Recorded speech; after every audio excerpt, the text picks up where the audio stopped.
Welcome back, episode 20. Finally 20.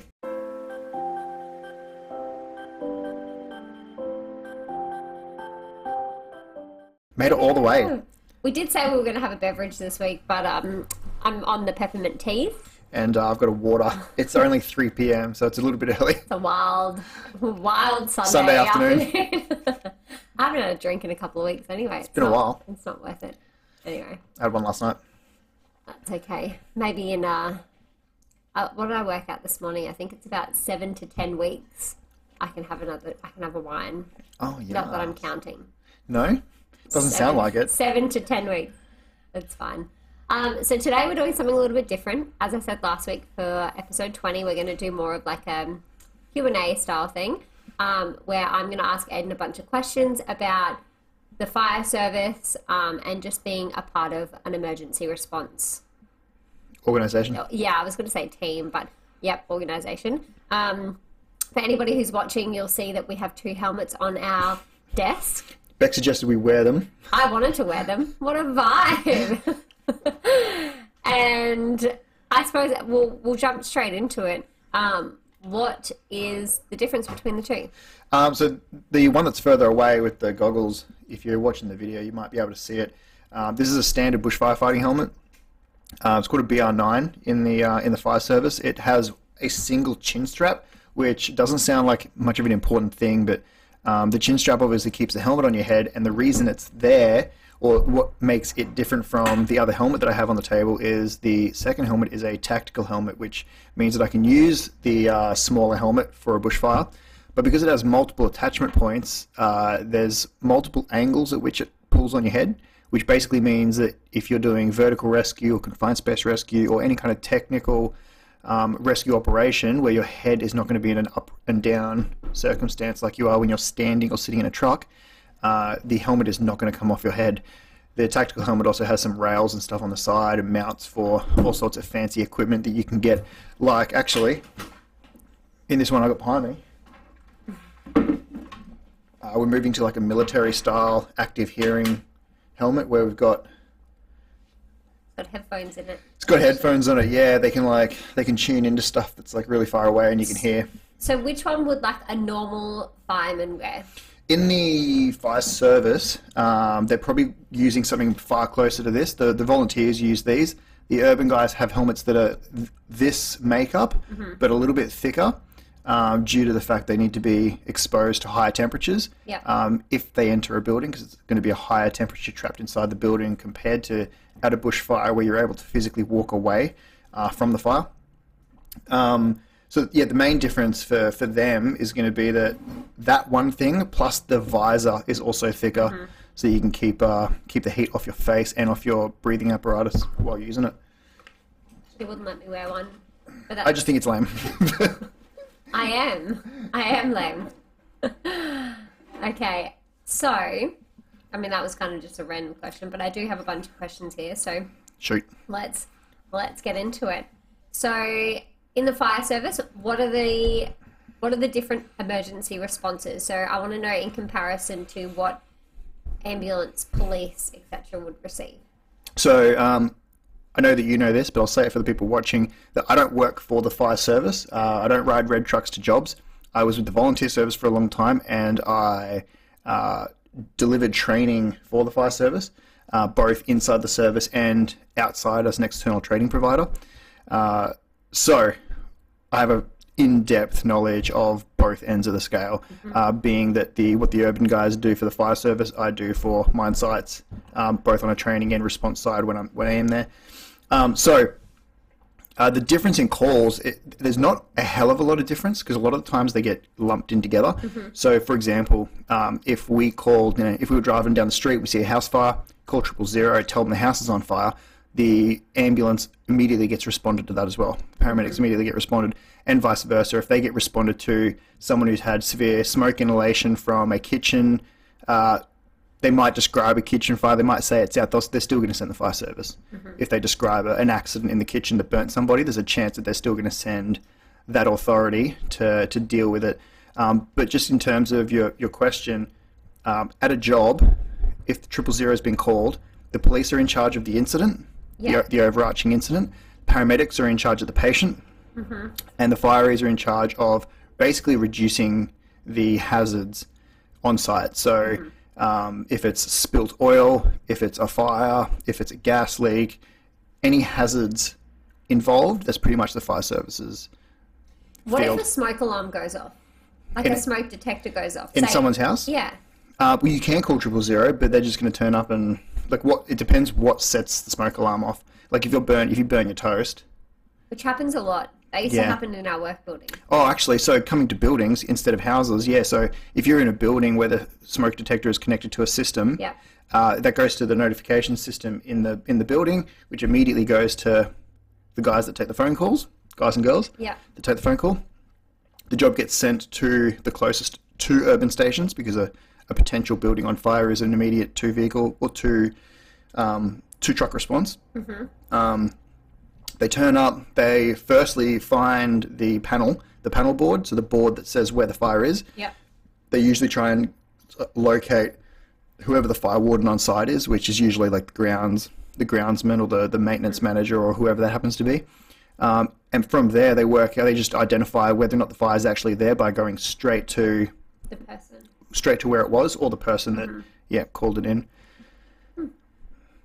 Yeah, they used to happen to us all the time. What's that? People would like burn toast in a branch. Yeah. And then. Oh, when you worked in the branches for Suncorp. Yeah. Yeah, and was that connected to like a big chain of shops? Shopping centre. Yeah. Okay. Yeah. Interesting.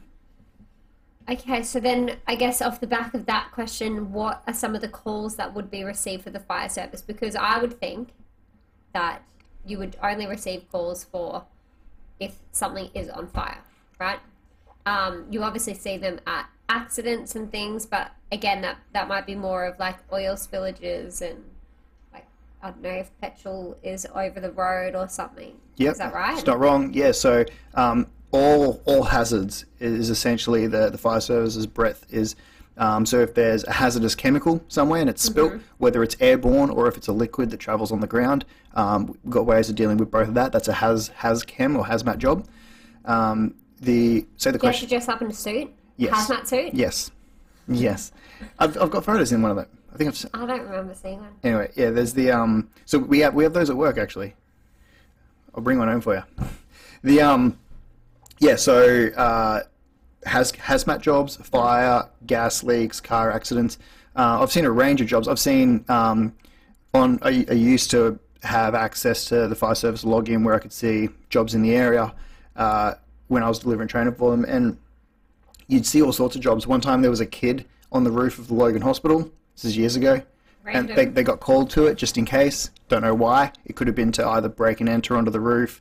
Not break and enter, obviously, but gain access. Yeah. Potentially for the ladder that is on the vehicle to get to places that the kid might have been. I've seen male with ring stuck on genitals. Called, like I've seen jobs like that. So if that's interesting. I wouldn't think that fireys would go to that. Yeah, because they've got the equipment to cut metal. Could you imagine? Yeah, so close to your genitals. Oh, yeah.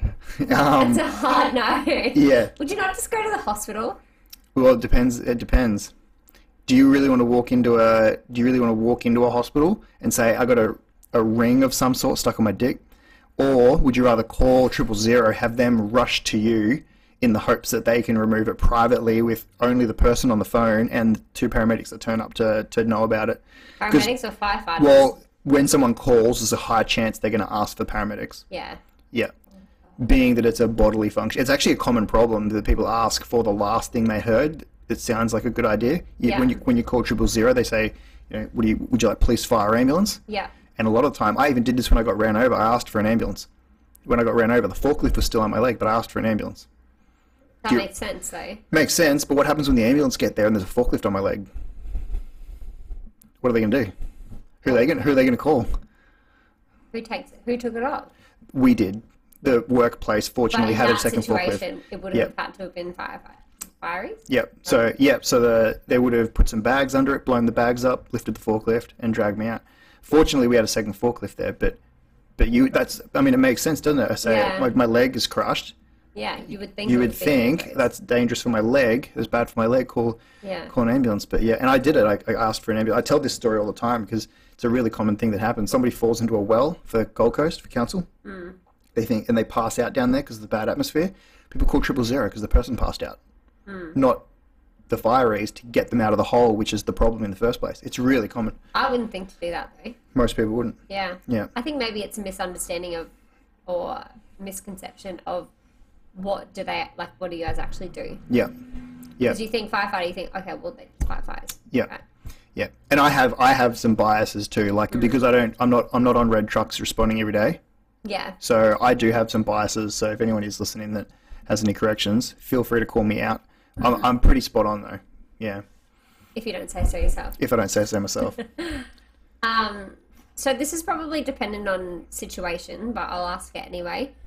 What do you have to do when you show up to a job? You're right that it is situation dependent, but depending on the organisation you work for, we'll stick with the fire service for start. When you turn up to it, well, firstly, when you're notified, you get told what type of incident. So that's going to depend on whether or not you turn the lights and sirens on. But then once you get there, you have to do what's called what I refer to as a window sit rep. So you tell Firecom what you've initially seen as you turn up. So if you get there and I've actually forgotten the order of the codes, but if you get there and there's nothing, I believe it's code 1. You get there and there's nothing in evidence, so you're going to investigate further because you can't see whatever was called in as you turn up. So you say code 1, investigating further, and then so then Firecom know that you've turned up and you can't actually see anything yet. Yeah. But you're here, so that Firecom know that the vehicle's now on site. Right. And then if you let's say someone calls in, my neighbour's burning stuff and it's fucking got out of hand, or it's not got out of hand and they're just burning stuff and they shouldn't be, there's a drought on or whatever. If they call that in and you turn up, you're pulling up into the driveway and you can see the smoke and the fire and the neighbour there fucking over the fence. If you turn up, it'd be a code 2 inaction, case 1. Like, inaction, this is what I'm doing.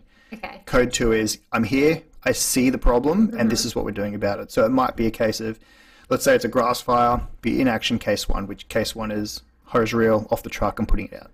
It's a very quick way of saying, I'm here, I can see the fire, the boys are rolling hose off the truck, or girls, and they're taking it over there to put wet stuff on hot stuff. But it'd be set as like Firecom, code 2. What if you were case 1. at this actually links into my next question. If you went to like an accident or something, right, where you guys have responded, the ambos are there, the police are there, what is it like? 2, what would your role be? Are you taking orders from the police because they're kind of in charge of the incident, or how does that work? The police and the fire service work very hand in hand, and the ambulance can be very in control of the situation depending on how bad the patient is. It'd be actually really interesting to get Kelly's point of view on this. Kelly's Beck's friend, who's a paramedic for anyone listening. But essentially, if the paramedic says they need to be out now, then that's what needs to happen. As far as the total job goes, the police don't always get called to a car accident because it depends on how bad the accident is. Yeah. A lot of the times it could be tow truck drivers that are making the scene safe. They can just put their vehicles in a place that means the cars have to go around them. Not that that's legislated, not that that's what's written in the book, but that's often what can happen. So when the fireys turn up to a job, often it'll be a case of discussing with the police what's going on, a very quick description, and then straight into what needs to be done at this job. Are they cutting someone out of a vehicle? Are they moving the vehicle off site because it's a hazard now and nobody was actually hurt in the accident? Yeah. Is there oil on the road? Does that need to be cleaned up? Because obviously slippery. That's going to have to be dealt with. But yeah, like I said, the police deal with the overarching incident. Often actually they get sent when the fire service close a road, because what will happen is if it's safer for the fireys for the road to be closed, they'll close the road. But they don't have the manpower or the training to traffic control. Yeah. So they can't close 2 lanes and set out witches' hats and do all that sort of stuff. So they'll close the road, and that's usually when the police get turned out to it, because it's not a problem. That'd be such a boring job. Yeah. Like that particular. Yeah, and then often the rescues is done between the fireys and the paramedics, very dependent on what the paramedic needs in terms of, Do we need them removed from the vehicle without bending them? Does the roof need to come off so that we can pull them out straight? Does the door just need to come off so they can step out of the vehicle sideways? Yeah. Does the dash need to be rolled off someone's legs? Just, yeah, all that sort of stuff. It's terrifying. Honestly, I don't like. Oh, and sorry, and what you asked about, what's it like? Obviously, the first times you turn up to anything, it can be very stressful.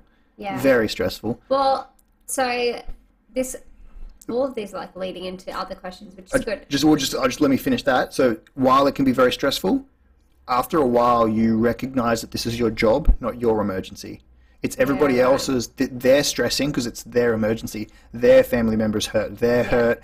It's their car. They're blocking traffic. For you, that's your job. And that doesn't mean that you disconnect. You can still be hurt by the idea You're kind of of putting on a different hat, exactly. Right? Yeah, you kind of go, all right, how can I best help this situation with the training that I have? Although, what about someone who's an empath? They probably suffer worse. Yeah. They would be more, and I don't know this for sure, but I would say that kind of person would be more inclined to suffer from PTSD. Like, I feel like that would be longer me. term, I wouldn't potentially. be able to do that. Yeah, if you forced yourself to do it, you'd be able to do it, but I think that there would be a higher chance where you end up with that kind of traumatic stress long term when you think back to, oh, I could have done this slightly different and maybe they would have kept half their hand. Oh, God. Even that's scary. So when you're on the way to a job, what is the vibe in the truck? Or is it situational depending on where you go? So what you just spoke about then, obviously, do you know the severity of the jobs that you're going to before you go to them? So difference between because I respond on a mine site and for LRM more often than I would respond for the fire service, especially now. From the fire service perspective, in the rural trucks, it's always pretty chaotic, if I'm completely honest, because the volunteers turn up to the station and sometimes they're not dressed because it can be a race to get there to be on the first truck. For the urban guys, it's a little bit different. They've got their gear, they've got their seat. It's all pretty set and standard. But for the volunteers, you turn up, you throw your gear on. Sometimes you'll turn up to the station, throw your gear in the truck, jump in the truck, and then while it's traveling down the street, you're putting your pants on, you put your jacket on, you're getting your radio onto the right channel, because, like, part of your question there, do you know the severity of the job? Yeah, you get sent everything. You get sent the page of the Refidex that it would be on, and the grid reference of where it would be on the UBD. You get sent a brief description of the job, so it might be RTC, so road traffic crash, two vehicle head-on, or it might be car versus pole. So then, road traffic crash. Do you overthink? Would you overthink what the situation is going to be, or do you try and plan what the incident is going to be like? Do you guys all kind of talk about it, or? So on a truck, the driver is in charge of the pump. The guy in the passenger seat in the front is usually in charge of the OIC, the officer in charge, and then the people in the back are the firefighters. So usually the OIC has the most experience because that makes sense if they're going to be in charge. Yeah. And if, let's say, they're going to a small grass fire in the backyard, or they may not necessarily know it's small. Let's say they're going to a grass fire in someone's backyard. On arrival, because usually it's not until you get there you can really start delegating, but they'll tell them where to park. They'll tell the driver where to park, whether or not to run a line out to the street and try and get hydrant water as well, and then delegate to the two guys. Do they want knapsacks out so they can hike the water into wherever the fire is? Do they want to roll a hose off the truck? Do they want to roll a hose, physically bowl one out and attach it to the truck like a lay flat hose? Because there's multiple types of hoses on the truck, but that would all be decided by the OIC depending on their experience with having dealt with similar incidents. Yeah. I'm not sure if I answered the question. I kind of got off track there. That's right. I deleted the question. Okay. Just so I'm keeping track. So, have you ever been to a job that stuck with you for negative reasons, and why? I went to I don't know how it happened. I wasn't the first one there by any means at all. But the worst one was probably a workplace where it was some sort of, I can't even remember what they fucking did. It was in Yatla, and they had a vehicle in an area that had oil in it. I don't know if the oil was on the ground. I don't know if it was on the truck, because by the time I got there, everything was burnt. But something happened between a particular worker and this vehicle. They think it might have been static electricity between his jacket or him and his jacket and the truck that ignited the oil that was around him, around the vehicle, around the truck, and just everything that was there. And he died. A bunch of other people got hurt. The truck was burnt. It was on the news. Yeah, it wasn't very nice.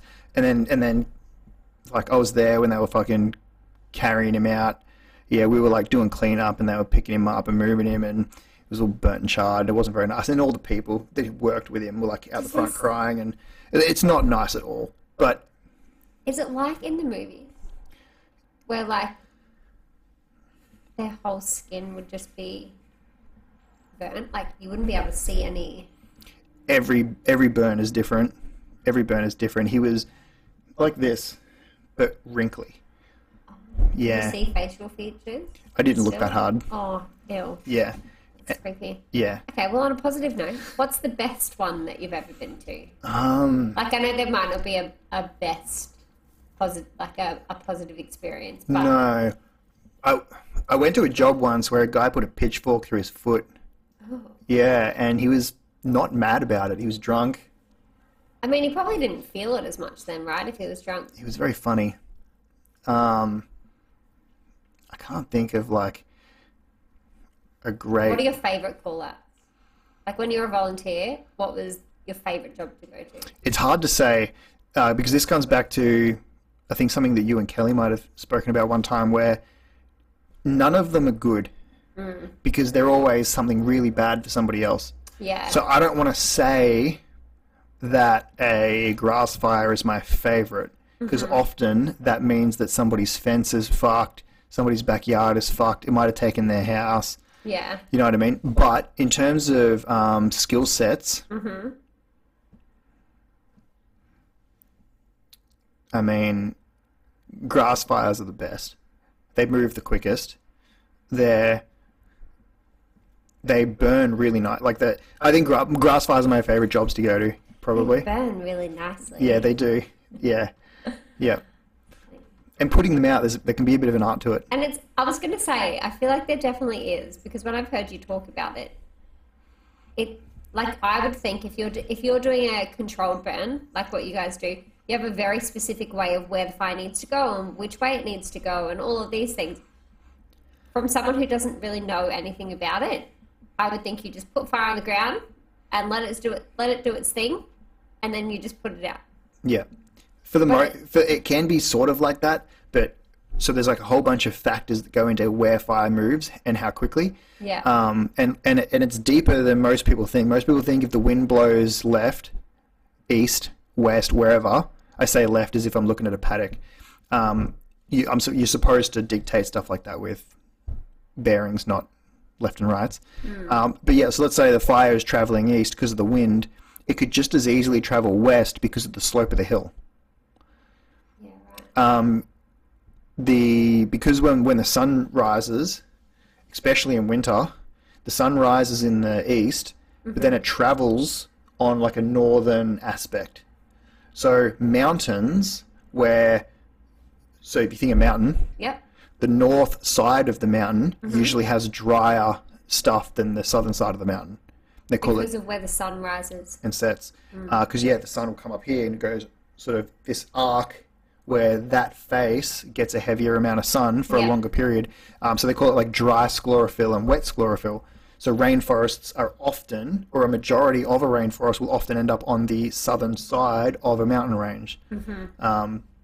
Obviously, it still can be on the north because it is vegetation dependent, but yeah, you've got a whole bunch of factors that affect the direction that a fire will move and how quickly it will travel. So understanding when you put fire in a place, where it's going to go and where it's going to end up and where you need to be safe, and where the smoke is going to... Yeah, there's an art. There's an art, yeah, and it's pretty cool once you get your head around it. Yeah. Yeah, it can be pretty cool.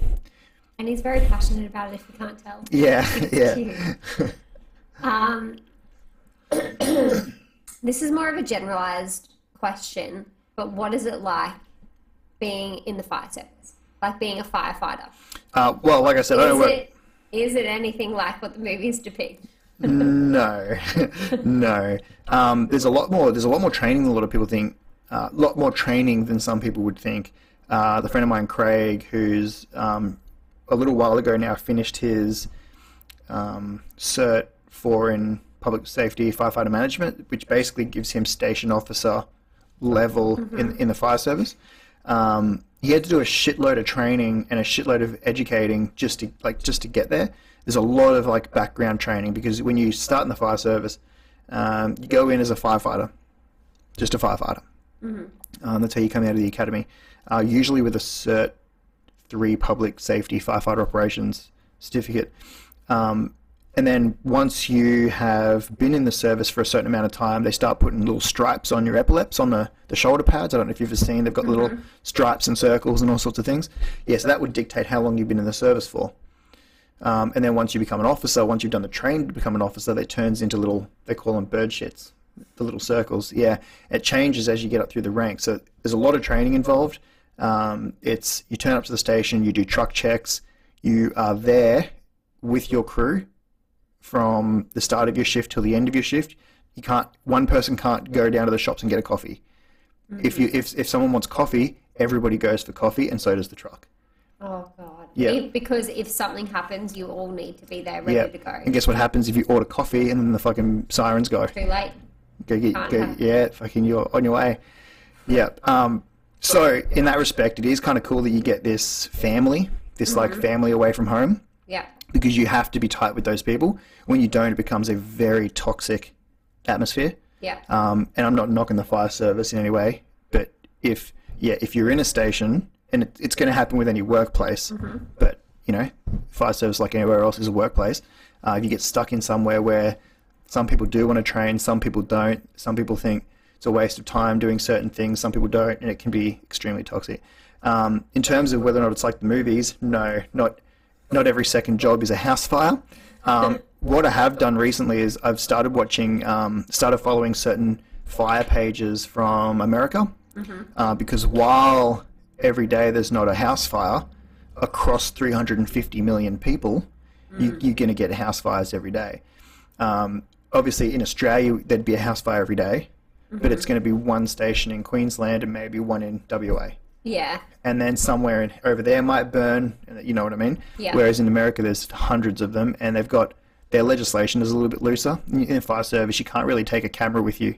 Like, you can't just record the house that you're putting out. Yeah. Whereas in America, they have helmet cams and shit like that. So you get some really cool footage of inside places. But no, it's not like the movies, unfortunately.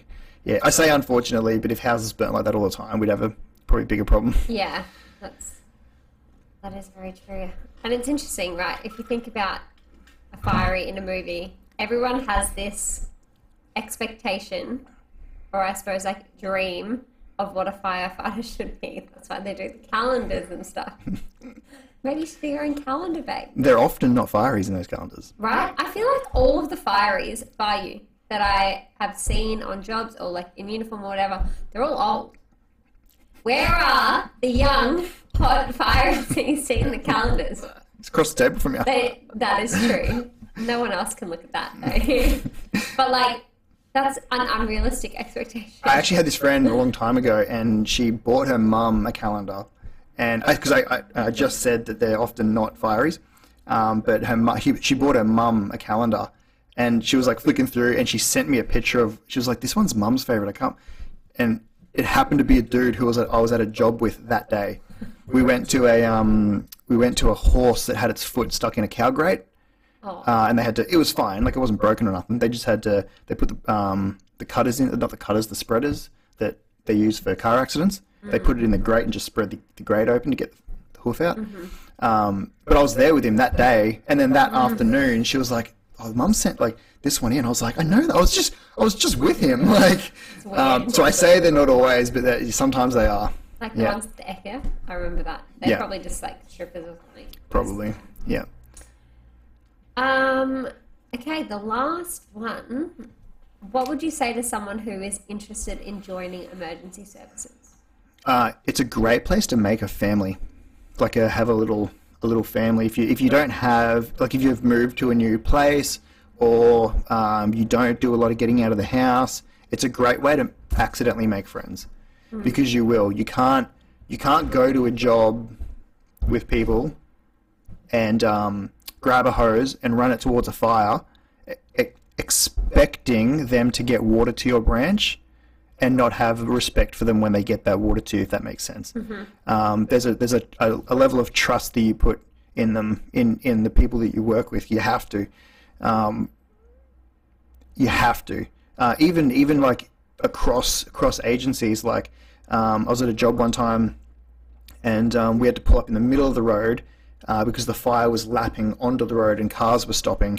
And once those cars got past and all the boys got out of the vehicle, I had to trust that the police had stopped the traffic either side.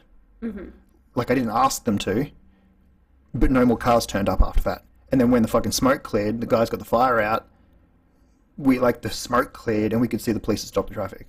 Like, they could tell that no one could see and it wasn't safe to send cars through, and that we were there out on the road. So there's like trust that you put in these people that you meet every single day, or every time you go to a job at least. And yeah, so it's a really great place to make friends, like a really great place, and they're always really good people. I say that there is a small portion that end up to be firebugs and all sorts of crazy things, but for the most part, I'd highly recommend anyone do it, even if it is just a volunteer service like the Rural Fire Service. Yeah, it's fantastic. Are you going to join back as volunteers? If we had a house that was near an auxiliary station, I would do that. Yep. And you'd leave. Do you get to choose what jobs you respond to as a volunteer? Yes. The station also gets a choice in what you're allowed to respond to. So if I signed up and I had no experience, no training, I do some training, I get to a point where they allow me to go to a job. So let's say I'm 16. No, not 16. That'd be a bad example. Let's say I'm 18. The first officer of that brigade might decide that you're not going to bad car accidents. I think that's a pretty big call. For 2 or 3 years. They can make that decision. Yeah. And yeah, as a volunteer, you can absolutely, you can not go to anything. You won't be there long because you'll get bored if you're just turning up to doing truck checks and training. You never go to jobs.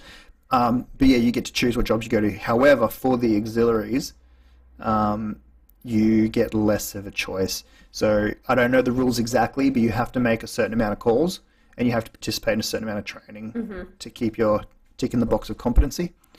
So I would have to participate in at least a scheduled amount of training and go to a certain number of jobs. Yeah. Yeah. And it would mostly be to maintain my competency, because since working for LRM, my focus has been on ropes, confined spaces, hazardous atmospheres, and I've got a great depth in that. But I don't go to car accidents. I don't go to house fires. I obviously do bushfires and grass fires with LRM, but yeah. So there's a big portion of stuff that I'm missing out on. Yeah. And I'd like to get back into. Yeah. See what happens. See what happens. See what I can talk you into. Oh, I'll have that conversation in a while. In a few months, maybe. We'll see. We'll see. And maybe then we can do an updated version. Sounds good. Excellent. Well, thanks for answering my questions. Thanks for asking them. And I believe we've had 20 episodes. 20 episodes, yeah. It's gone so quickly. I thought it'd take longer to get through 20. Yeah. To get to 20, but we've been consistent. We haven't missed a week. Oh, no, I apologise. We did miss one week. Yeah. Yeah, but we still got a video out. It just wasn't a podcast. Yeah. But on to many more. Yeah, I think we were just talking before this that we might do what we've learned since doing the podcast. Yeah.